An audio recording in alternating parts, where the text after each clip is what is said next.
ஐயப்பனை ஏன் அவரின் தாய் கொல்ல முயன்றார்? சிவபெருமானும் மோகினியும் ஒன்று சேர்ந்த பிறகு ஐயப்பன் பிறந்தார். அவரை பம்பை நதி கரையில் விட்டுவிட்டு இருவரும் சென்றார்கள். அந்த நேரத்தில் பந்தள மகாராஜா அந்த இடத்திற்கு வந்தார். அவருக்கு பல வருடங்களாக குழந்தை இல்லை. குழந்தை அழுகுரல் கேட்டவுடன் ஐயப்பனை தூக்கிக் கொண்டு அரண்மனைக்கு சென்று அவரின் மனைவி ஆரியம்பாவிடம் காட்டினார். ஐயப்பனை கண்டதும் ராணி ஆரியம்பாவும் மிகவும் மகிழ்ச்சி அடைந்தார். சிவனே தனக்கு பிள்ளையாக வந்திருப்பதை நினைத்து மிகவும் ஆனந்தமாக ஐயப்பனை வளர்த்தார்கள். ஐயப்பன் வளர்ந்தவுடன் ராஜ்யத்தில் இருக்கும் அனைத்து மக்களிடமும் மிகவும் அன்பாக இருக்கிறார். பிறகு மன்னருக்கும் ராணிக்கும் ஒரு குழந்தை பிறக்கிறது. அரசவையில் நடக்கும் அனைத்து முடிவுகளையும் ஐயப்பனை எடுக்கிறார். அனைவரும் ஐயப்பன் அரசன் ஆக வேண்டும் என்று நினைக்கிறார்கள். ஆனால் மந்திரி மட்டும் வேண்டாம் என்று கூறுகிறார். ஏனென்றால் மந்திரி இந்த ராஜ்யத்தில் இருந்து நிறைய நாணயங்களை திருடுகிறார். மந்திரி ஐயப்பன் அரசன் ஆவதை தடுப்பதற்காக ராணி ஆரியம்பாவிடம் சென்று இப்போது ஐயப்பன் அரசன், ஆனால் உங்கள் மகன் என்றும் அரசன் ஆக முடியாது என்று கூறுகிறான். ராணியும் இதை சில நாட்கள் யோசித்து பார்த்துவிட்டு மந்திரியுடன் சேர்ந்து ஐயப்பனை வதைக்க திட்டமிடுகிறார்கள். ஒரு மந்திரவாதியை அழைத்து ஐயப்பன் மீது சில தீய சக்தியை ஏவி விடுகிறார்கள். இதன் விளைவாக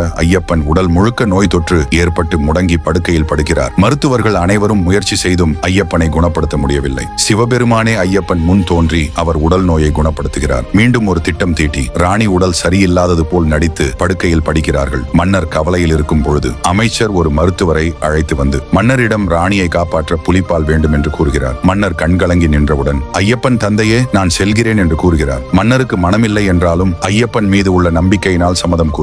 பிறகு ஐயப்பனும் புலிப்பாலை வனத்திற்கு சென்று எடுத்து வந்தவுடன் ஆரியம்பாதான் தவறை உணர்ந்து ஐயப்பனிடம் மன்னிப்பு கேட்டார்கள். உங்களுக்கு ஐயப்பன் பிடிக்கும் என்றால் சாமியே சரணம் என்று கமெண்ட் செய்து நமது சேனலை சப்ஸ்கிரைப் செய்து கொள்ளுங்கள்.